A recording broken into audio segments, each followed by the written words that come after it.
Amin. Სახელითა მამისათა და ძისათა და წმინდის სულისათა, আজ და მარადის და უკუნითი უკუნისამდე. Amin. დღეს წავიკითხეთ შესანიშნავი სახარება. სახარება ყველა შესანიშნავია, ყველა სიბრძნეა. ამის გარეშე წარმოუდგენელია ქრისტიანის ცხოვრება, მისი კითხვის, მისი ჩაღრმავების გარეშე. ეს არის საყოველთაო საკითხავი ადამიანის საყოველთაო.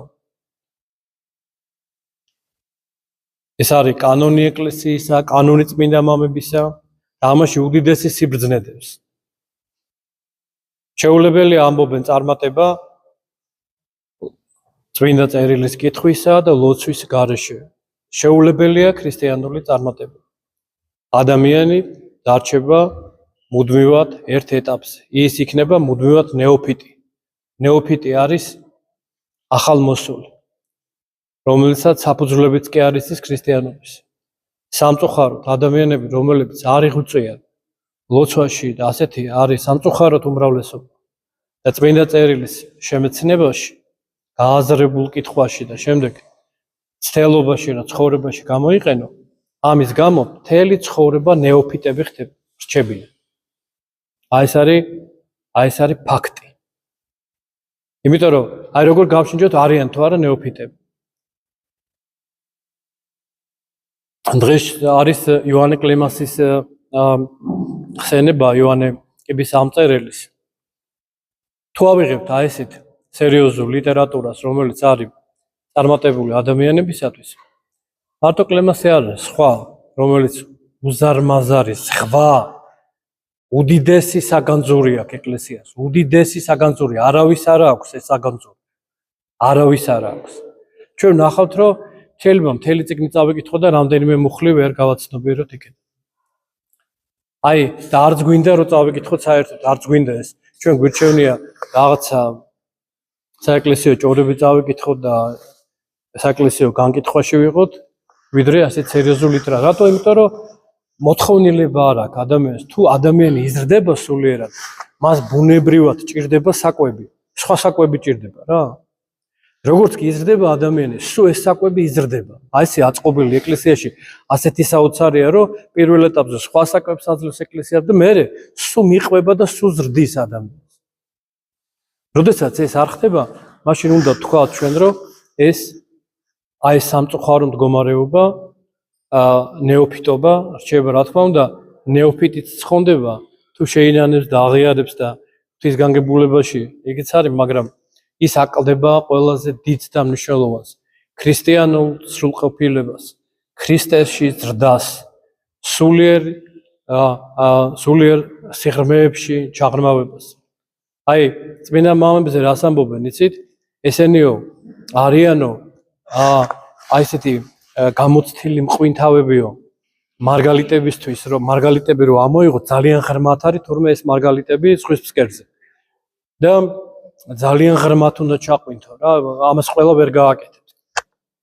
აი წმინდა მამებიო ესეთები არის, ისე ღრმად ყვინთავენო ამ სულიერ და იქედან ამოაქვთო ეს მარგალიტებიო რა.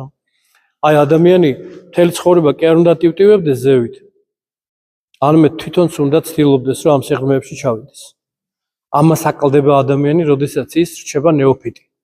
როდესაც მისთვის სულიერი ცხოვრება მეორეხარისხოვანი. და ყველაფერი ამ ქვეყნიული, რომელიც დღეს შეიძლება წარხდეს და ხვალ არ იყოს, რომელსაც მამები რეალურად ოძახიან, რომ ეს არის მოჩვენება და აჩრდილი. აი ამაზე არ ჩამოკიდებული მთელი არსებით ადამიანი. და ესეთი გამოთქმა აქვს ერთ მამას, ჩვენ სულიერ ცხოვრებას უთმობთ მხოლოდ მძინარე 5 წუთს. ანუ ღმერთს უთმობ მძინარე 5 წუთს.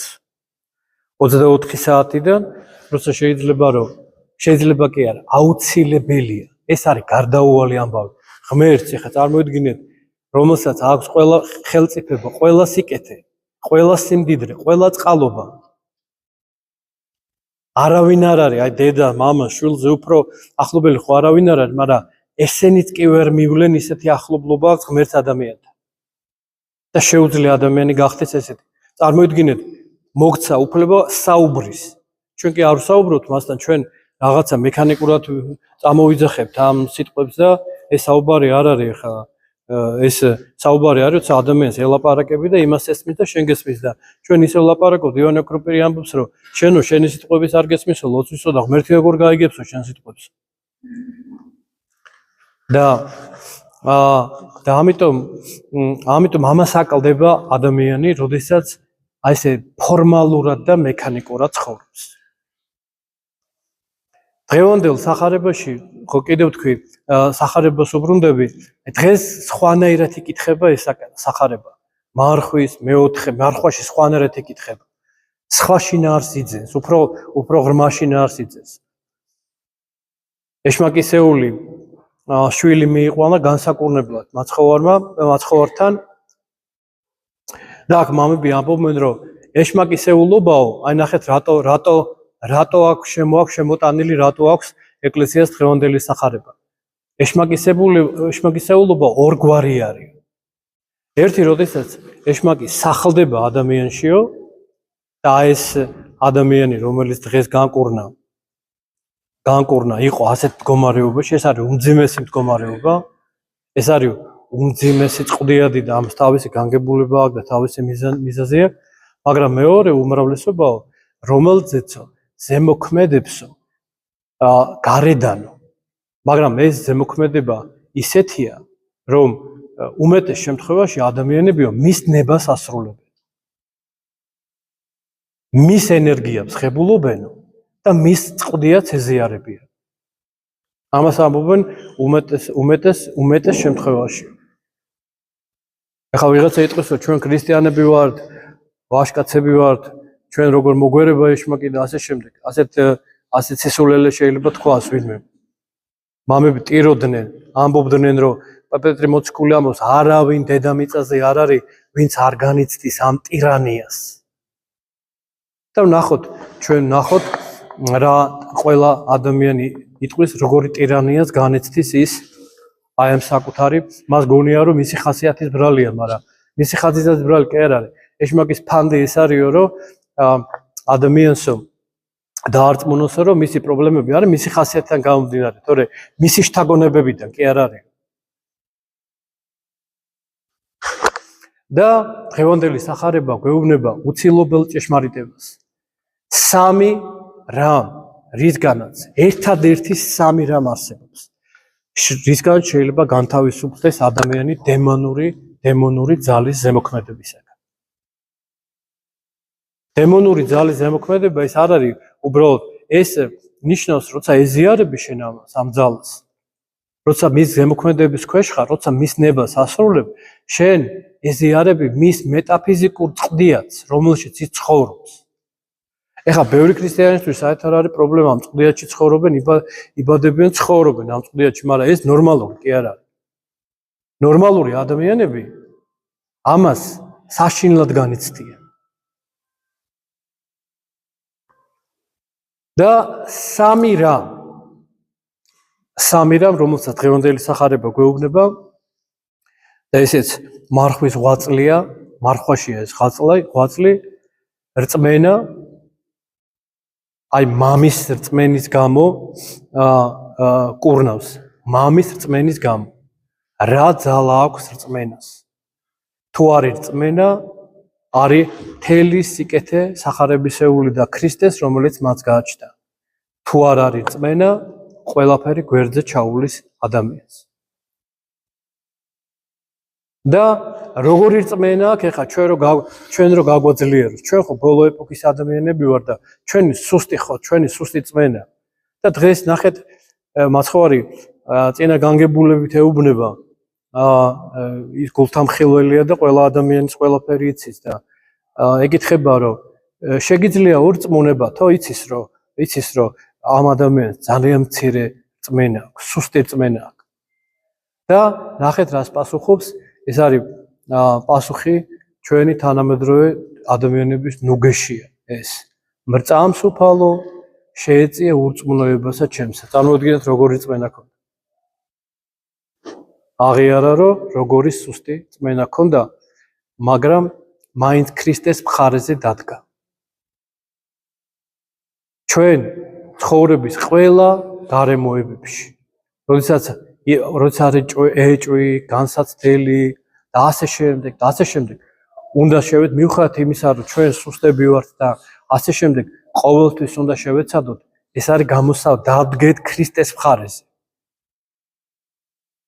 ანუ რას ნიშნავს ქრისტეს სახარება? ქრისტეს სახარება ერთი და იგივეა. ასე ამბობს პავლე მოციქული. სახარების მხარეზე დავდგეთ ყოველთვის. ჩვენი ლოგიკით კი არ ვიმოქმედოთ.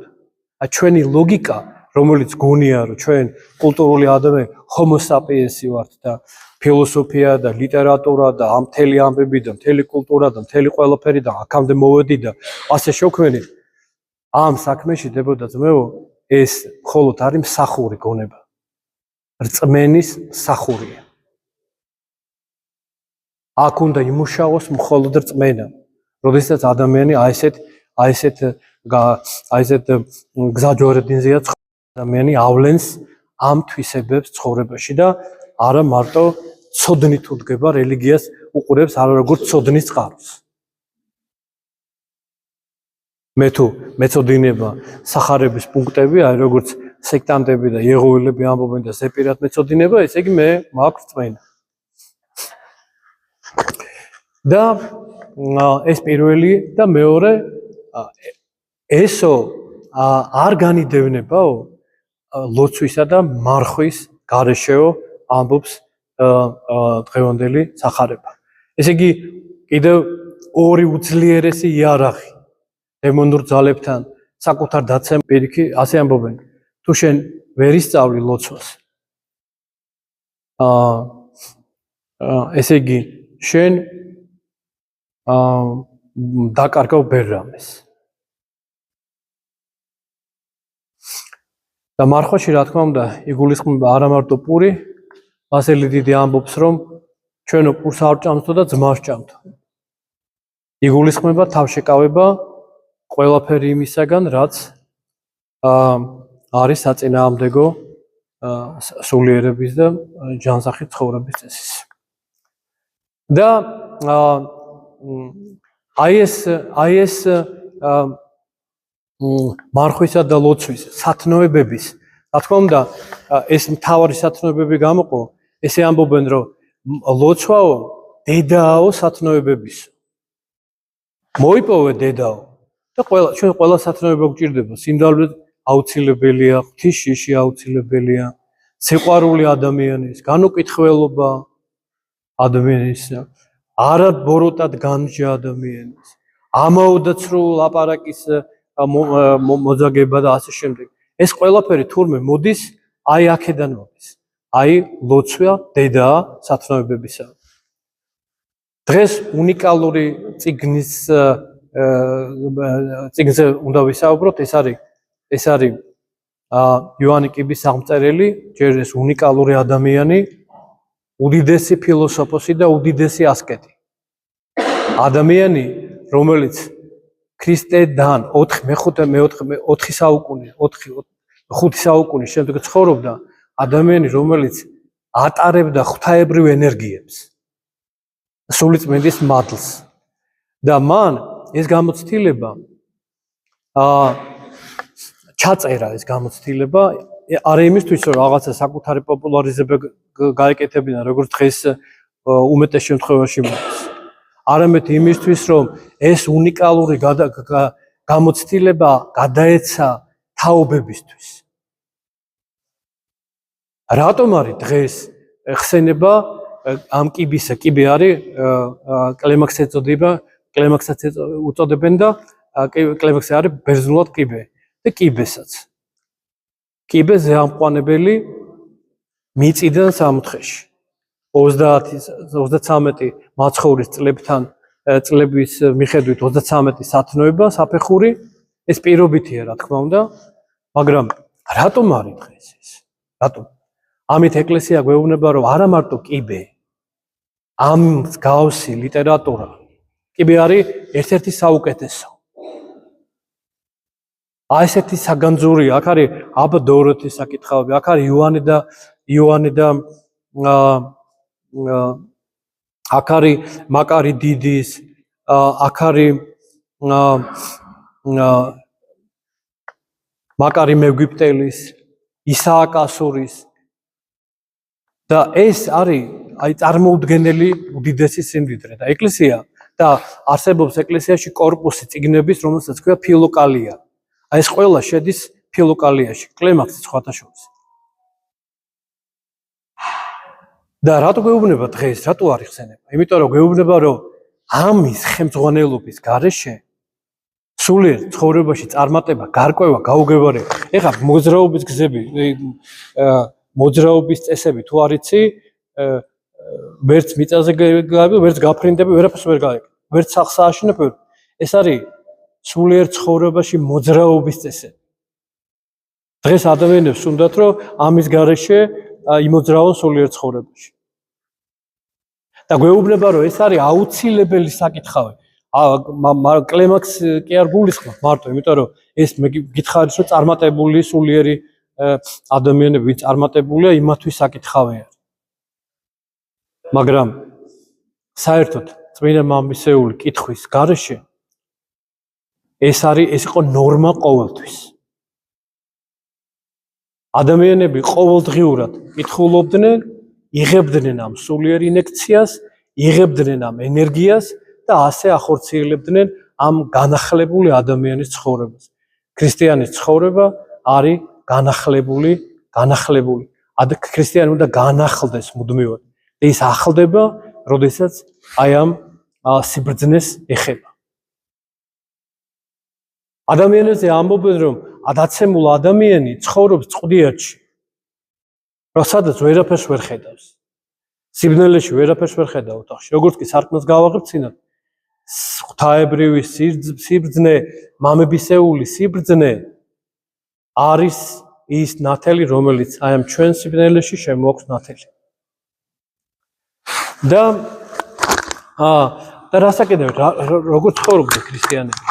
ისინი მუდმივად ამას კითხულობდნენ, სხვადასხვა ეტაპზე, სხვადასხვა წიგნებს, სხვადასხვა სირთულეს. იწყებდნენ ქრისტიანები საერთოდ ერისკაცები კითხულობენ იმ წიგნებს, რომელიც არის დაწერილი ზოგადად ერისკაცებისათვის. მაგრამ მარტო კი არ კითხულობდნენ იმისთვის, რომ ცოდნა ქონოდათ. ნახეთ როგორ კითხულობდნენ და თუ სადმე წააწყდებოდნენ ძალიან მნიშვნელოვანს, რომელიც მას ეხა ძალიან ეხმარებოდა და აუს მომიტანე რა. მაშინვე აკეთებდნენ ამონაწერს. პატარა ამონაწერი. ეხლა მთლიან წიგნს კი არ გადაწერდნენ. აი განსაკუთრებული რამე უნდა შეგხვდეს, რომ ამოწერო. და წლების განმავლობაში ამ ადამიანს ჰქონდა პატარა წიგნი, სადაც აი რო განიცადა, ის ხო რატო ამოწერა? იმიტომ რომ განიცადა სულიერ. რო განიცადა, ესე იგი ტყუილა არ მოხდარა. შემთხვევით ჩვენ უამრავი რამე წაგვითხარ საინტერესო, მაგრამ არ მოგვიწერია და დავკარგეთ. ჩვენ იქ ის განცდა დავაფიქსირე და ეს მერეც გამოგადგება აუცილებლად, შეიძლება ერთხელ კი არა, 10 ჯერ გამოგადგეს. ამიტომ ესეთი საქმიანობა და ამას უწოდებენ შენ გექნება სახში შენი პატარა კიბე.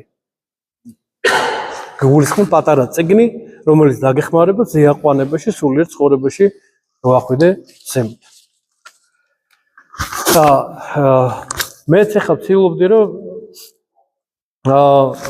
ამომეწერა ხოლმე ახლა რაღაცეები და აი მაგალითად გაჩვენებთ მაგალითისთვის აი 8 პუნქტი მაქვს ამოწერილი. არც მახსოვს როდის ამოწერე, საიდან ამოწერე, არ მახსოვს. მაგრამ ის რაც მე მაშინ დამეხმარა და ფიქრობ ახლა როდის ამოწერე, რამდენი წელი არც მახსოვს, მაგრამ ახლა წავიკითხე. აი დღევანდელობაში რაც მჭირდებოდა ზუსტად ის ნაწერები. აქ არაფერი სისტემატიზაცია და თანა ის არ არის. უბრალოდ რაღაცა პუნქტებია რა. უპირველესად იზრუნე ღმერთთან შინაგანი სიახლოვე მოიპოვა. რადგან ესე იგი, მიზანი ქრისტიანული ცხოვრების არის ღმერთთან სიახლოვის მოპოვება. ყველაფერი, რასაც ჩვენ გასწავლით, ეკლესია გასწავლით, მარხვას, ლოცვას, ღვთისმსახურებას, ყველაფერი არის იმისთვის, რომ ღმერთთან შინაგანი სიახლოვე მოიპოვო. რადგან ამ ჩვენი შინაგანის შეცვლა შეუძლია მხოლოდ მადლს, საღმრთო მადლს. და თუ შინაგანი არ შეიცვალა, არც გარეგნული გამოსწორდება. ხო საინტერესოა.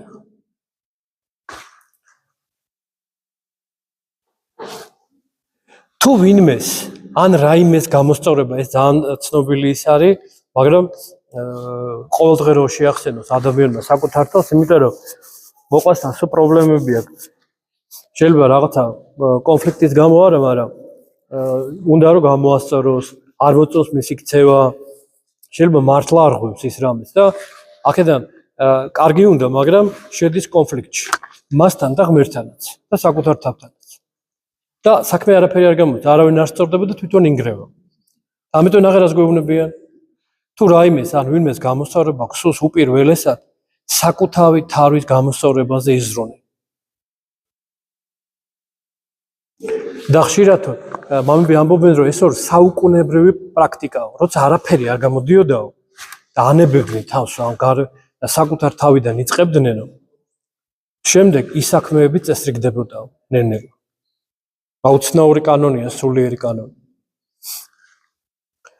ხშირად იმეორე ღვთის სახელი. ამის აუცილებელი საჭიროება გაგაჩნია, რადგან მრავალ ცოდვაში ხარ ჩაფლული. ცნეულება და განსაცდელი შენი მუდმივი თანამგზავრია. ასე არ წერს დავით მეფსალმონე, რა არის ცხოვრება კაცისა, შრომა და სალმობა.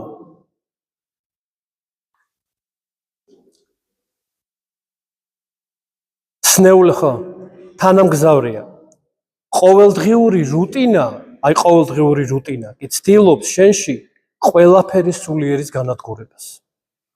და ამიტომ ღვთის სახელის მოწოდება, ღმერთის ხსოვნის გახსენება, ლოცვა იესოს და სულიერებისკენ რაღაცა სწრაფვა ხელს უწყობს, რომ ამ რუტინაში არ ჩაეფლეს ადამიანი. აი დააკვირდით საღამოს რომ მივდივართ ჩვენ სახლში. დილით ადამიანი როგორ სხვანაირად ლოცულობს, სხვანაირად კიდევ საღამოს არაფერი არ გვინდა რა. უმძიმესია საღამოს ლოცვა. იმიტომ რომ ამდენი ადამიანი შეხვდია, ამდენი საქმეები. მერე ინფორმაცია, ინტერნეტი და ეს ყველაფერი წოვს ადამიანიდან ყველანაირ სულიერს. და ფაქტურად უკვე სულიერად მიცვალებული არის საღამოს ადამიანი. ყურადღება საკუთარი თავისადმი გქონდეს, ჯერ ეს წავიკითხოთ არა. ყოველ ადამიანს პატივი ეცი როგორც ღვთის ხატს.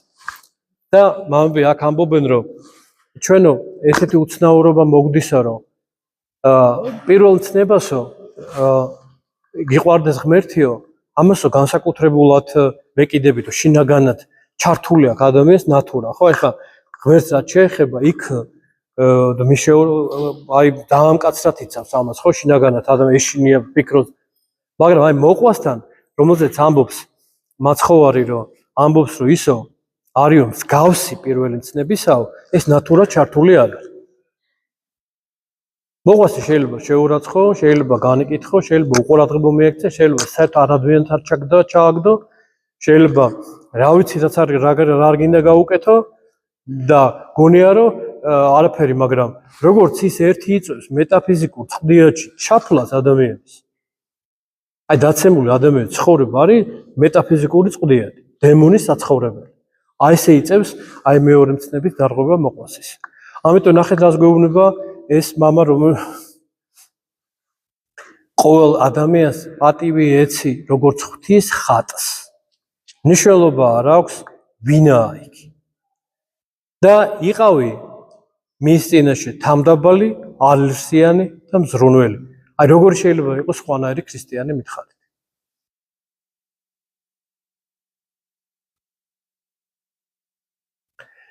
საკუთარი ყურადღება საკუთარი თავისადმი გქონდეს, ეს მეორე, ნახეთ, აქაც ნახე როგორ არის ჩართული, რომ ჩართული გვაქვს ჩვენც ეს და დააკვირდით ძალიან ისეთი პრაქტიკული ცდისეული ფსიქოლოგია. დააკვირდით მთელი ყურადღება გადატანილი გვაქვს ყველაფერს ვამჩნევთ სხვა როგორ აკეთებს. დეტალებში ვამჩნევთ და თუ არ მოგწონს ის ადამიანი იმის მთლიან ყველა დეტალს ვამჩნევთ. მაგრამ ეს ხო არანორმალურობა, ესე ამბობენ რომ შენ დაგიტოვებია შენი მიცვალებული, შენი მკვდარისული და სხვის მონას, ღვთის მონა ის, იმას უთვალთვალე. ესე იგი ყურადღება გქონდეს და არა მოყვას ისად. ნუ აკვირდები, აქედან უნდა დაიწყო, ნახეთ? აი ნუ აკვირდები, რა გინდა იმასთან? შენ თავს მიხედავ. საერთოდ დაანებე თავი, მოწყდე, თუ არ მოწყდები ამას, თუ შენი ის მაინც დაზარებული ამბავია, შენ კიდეც განეკითხავ, კიდეც ყველაფერს ჩაიდე. დღეს ჩვენ ესეთი უცნაური რამეს ამბობთ აღსარებაში. უამრავი ჩვენ ვამბობთ ესე. ვალამაზებთ ამას და ვამბობთ რომ ერთი იგივე მამა რაღაცა აი ვიჭორავე. მაგრამ ჭორაობაში ნახეთ რამდენი რამეა. განკითხვა, სიძულვილი, განსჯა და ღვთისგან განვარდა. წარმოიდგინე. აი როცა ამას შეალამაზებ ადამიანი. კი არ უნდა შეალამაზებ, ამიტომ თქვი მე ლოგიკა, ადამიანური ლოგიკა ამას იძახის, მარტივად. მაგრამ სახარებისეულ ლოგიკა გვეუბნება ესე არ არის. და ჩვენ ხო სახარებისეულ ლოგიკით უნდა ვიცხოვროთ. ეს არ არის რთული. ჩვენ გონია რომ ეს საშინელებაა ახლა ესე ხო? მაგრამ რთული საშინელება არის ინერციით ცხოვრება. აი ბოროტ ინერციით როგორ ჩვენ ცხოვრობ. იმიტომ რომ ამას არ აქვს ნათელი. ამ ბოროტ ინერციას. ამ ბოროტ ინერციას შეაჩერებს მხოლოდ სახარებისეული სწავლება. ესე იგი, ნახეთ რამდენი ნუა. ნუ აკვირდები, ნუ უთვალთვალებ, ნუ ამცირებ, ნუ გამსჯი, ნუ განიკითხავ და ნუ გაქვს ბოროტი ხსოვნა. აი ეს ყველაზე საშინელება ბოროტი ხსოვნა. და ნახეთ რას ამბობენ, აი როგორ მოაცილებო შენ ამას, ჭირდება ადამიანს ძლიერი იმპერატივი. რა არის ძლიერი იმპერატივიო? იტირე შენი მიცვალებული. ამის საჭიროება გაქვს ყოველ წამიერი. ეგრევე აქედან გადადიხარ. ეხლა ამას რომ ორ კვირაში ერთხელ წაიკითხავ, ხო სხვანაირად იქნება, ხო ესეთი პატარა კრებულები რო ექნება ადამიანს და ხანდახან შეახსენებს. ხო სხვანაირი ჩამოუყალიბდება ადამიანს რა ფსიქოლოგია. და იმიტომ რომ გაკეთება ერთია, მაგრამ ერთი თავარი არის სწორი ხედვა, თავარი და სწორი თეორია. თუ სწორი თეორია არ გაქვს, სწორად როგორ გააკეთე? და თეორია რა გვაქვს? აბა რა თეორია გვაქვს? ამდენი ხანია ვისმენთ ქადაგებებს. აი რა საფუძვლიანი ცოდნა გვაქვს ქრისტიანობაში? ხალხერი.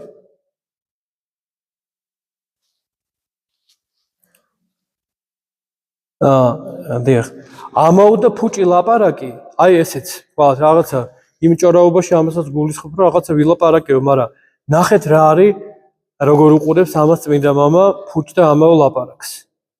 ესო განგვძარცვავსო ჩვენ. მართლაც ნახეთ, რაც უფრო მეც ლაპარაკობს ადამიანი, ის უფრო იძარცვება სულიერად. და პირიქით, საუბარში თავდაჭერილობა ეს ყველაზე მეტად შემოკრებს მათს. ღმერთს შენთან მუდმივი საუბარი სურს. შენ კი დაკავებული ხარ სხვა რამით. ფუჭი და ამაო საუბრებით. ეხლა როცა დაკავებული ხარ აუცილებელი საქმეებით, გასაგებია მაშინც კი არ უნდა მოწყვიდო ღმერთს შენი შინაგანი სამყარო. მაშინც კი ამის უნარი მოგცა ღმერთმა. მუდმივად გააღვიძე შენში ღვთის იმედი. ნახე ესეც რა მნიშვნელოვანია, რამდენი პრობლემა, რამდენი ნერვიულობა გვაქვს ჩვენ ყოველდღიურად. არ მთელი ცხოვრების მანძილზე. გააღვიძე მუდმივად შენში ღვთის იმედი, იმიტომ რომ ღმერთი არასდროს არ გტოვებს შენ, არასდროს. და ყველა გარემოებაში თქვი, ღმერთს რომ არ უნდოდეს, ეს არ მოხდებოდა. კურთხეულას სახელი უფლისა, ამიერიდან და უკუნისამდე. ეს ადამიანმა უნდა დაიზეპიროს, აი ეს ბოლო ფრაზები და შეეცადეს რომ მთელი ცხოვრება იმიტომ იმდენად აუცილებელი რამეა. და ბოლო ალექსანდრე მაკედონელის ამბებს მოგიყვებით, ეს არ არის პატერიკი და ეს არ მომიწერია, მაგრამ უბრალოდ კარგი სიბრძნეა ესეც. ერთხელ ბრძოლაში ალექსანდრემ დაინახა, რომ მისი მებრძოლი, თანამებრძოლი ლაჩრობა შეეშინდა მოკლედ რა ბრძოლაში, რომელსაც ერქვა ალექსანდრე. ბრძოლის მერე ნახა, აი ეს ალექსანდრე უთხრა: შენო ალექსანდრეო, ანუ გამოსწორდებიო და ვაჟკაცურად იბრძვიო, დაიწყებ ბრძოლას. ან სახელი შეიცვალე. ხოდა ეს ქრისტიანებისთვის რა მორალია? ქრისტიანებისთვის მორალია, რომ ან გავხდებით, უნდა გავხდეთ ქრისტეს მიმდევრები და მოსწავლეები, ან სახელი უნდა შევეცვალოთ. ღმერთმა დაგვიცოს ეგ.